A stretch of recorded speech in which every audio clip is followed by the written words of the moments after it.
मुझे तो सहभागिता में जाके बैठना ही है।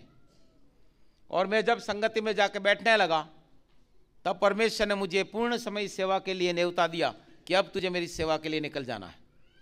यदि मैं संगति में नहीं जाता तो आज मैं प्रभु का दास नहीं बनता, आज भी मैं कटुता अक्षमा के अंदर रहता, आज भी मैं अपाहिज सा रहता। It is the scheme of Satan to keep you paralyse till the last breath of your life. आपके जीवन के अंतिम सांस तक आपको अपाहिज बनाए रखना, आपको कोमा में रखना, आपको पेंटिकॉस्टल कोमा में रखना, यह शैतान की एक चाल है। We are in Pentecostal coma, you know. Many are in the Pentecostal coma. They speak in tongues alone, they read Bible alone, they pray alone, and they have many things to criticize others. That is called, they are in Pentecostal coma. Because they don't walk after the Holy Spirit. प्रार्थना करते हैं, अन्य भाषा बोलते हैं, थोड़ी स्तुति करते हैं, अपने घर के कोने में रहते हैं, सब कुछ करते हैं। कोई आवे तो, कोई प्रभु का दास आएगा तो उसको कवर देंगे, कवर के साथ एक टोकरा आलोचना का दे देंगे कि फलाना फलाना ऐसा है, और आप बेचैन रहेंगे, आप पाइज रहेंगे। उसका मतलब कि आप पेंटिकोस्टल कोमा में हैं। एक नया शब्द मुझे मिला, पेंटिकोस्टल कोमा। आपको अच्छा लगा? परमेश्वर की इच्छा का ज्ञान।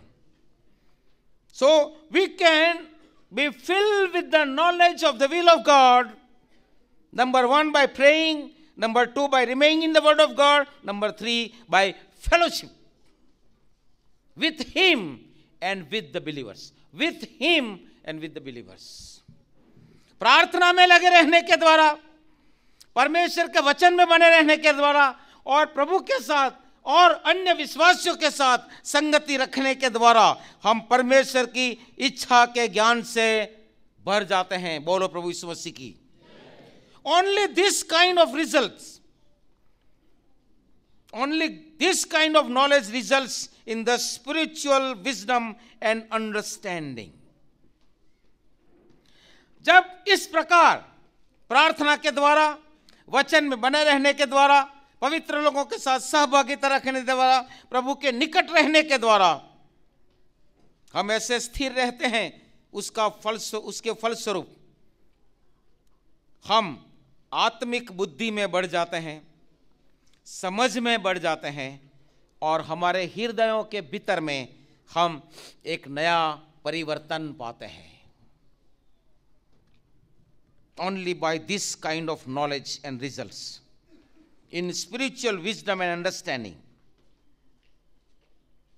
we increase in the spiritual wisdom and understanding, and that will transform our hearts and our lives. हमारे हृदयों की भीतर में एक नया परिवर्तन आएगा, और हमारे जीवनों में एक नया परिवर्तन आएगा। एक नया परिवर्तन, परमेश्वर की इच्छा के ज्ञान से भर जाना।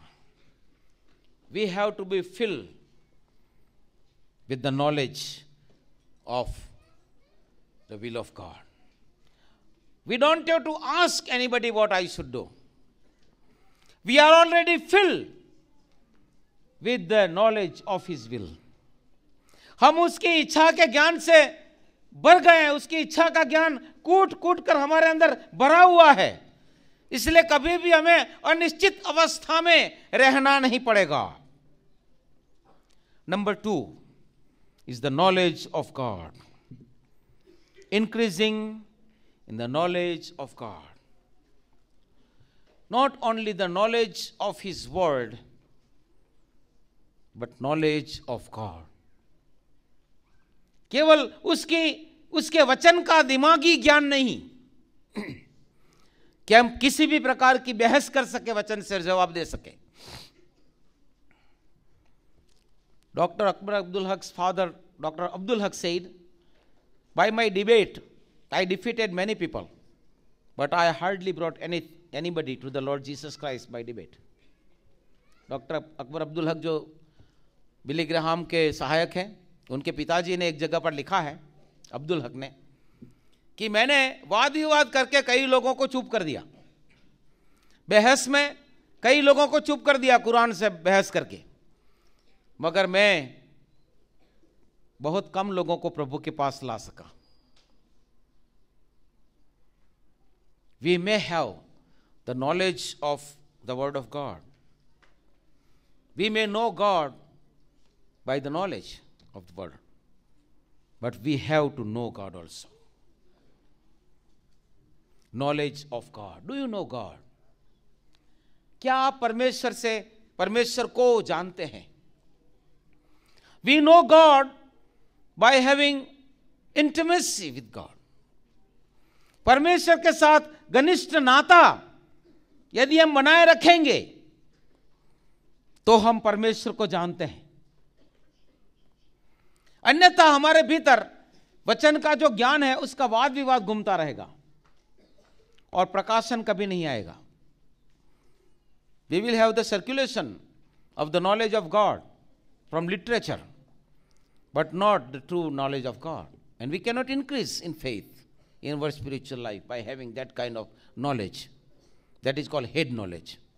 दिमागी ज्ञान यदि आप हमारे अंदर है तो हमें उसके अंदर वाद विवाद होता रहेगा वचन के विषय में, और वचन के आधार पर औरों की गलती भी हम देख सकते हैं, और हम अपने भीतर कभी झांकेंगे नहीं, क्योंकि हमारे पास उच्च प्रकार का ज्ञान है। ज्ञानवादी लोग भी ऐसे थे इफिसुस में और एशिया माइनर में, जो लोग अपने ईश्वरीय ज्ञान के कारण अपने आप को बहुत ही उच्च मानते थे, मगर उनके पास पवित्र आत्मा नहीं था। The Gnostics were like that. They were having full of knowledge of God, the word of God. They were counting themselves superior than others, and they thought others are still not saved, we are saved. And still John says they don't have God, they don't have the Holy Spirit. प्रेरित यूहन्ना उनके विषय में कहता, उनके पास मसीह नहीं है, उनके पास पुत्र नहीं है, उनके पास पिता नहीं है, उनके पास पवित्र आत्मा भी नहीं है। Do I have the knowledge of God? क्या परमेश्वर का ज्ञान मेरे पास है? क्या मैं परमेश्वर को जानता हूं? परमेश्वर के कितने करीब मैं जानता हूं? कितने करीबी में मैं हूं परमेश्वर से? और जीवन में कोई विकट अवस्था यदि खड़ी हो जाती है, तब यदि दिमागी ज्ञान मेरे पास है तो मैं परमेश्वर की प्रतिज्ञाओं पर शक करने लगूंगा। If any problem comes and if I have only the head knowledge of the word of God, I will doubt the promises of God, because I have only the head knowledge, not the heart knowledge.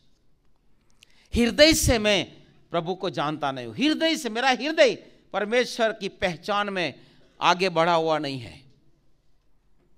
इसलिए मैं ऐसा वचन को जानने के बाद भी ऐसा लगेगा कि कहीं परमेश्वर गलती तो नहीं कर रहा है ना, कहीं मेरे अंदर तो गलती नहीं है ना, और मैं अनिश्चितता के उस भंवर में फंसा हुआ रहूंगा। अनिश्चितता के भंवर में कई लोग यहां बैठे हैं, पवित्र आत्मा बता रहा है भंवर में है, भंवर में समझ में नहीं आ रहा है क्या हो रहा है। हमें परमेश्वर के ज्ञान में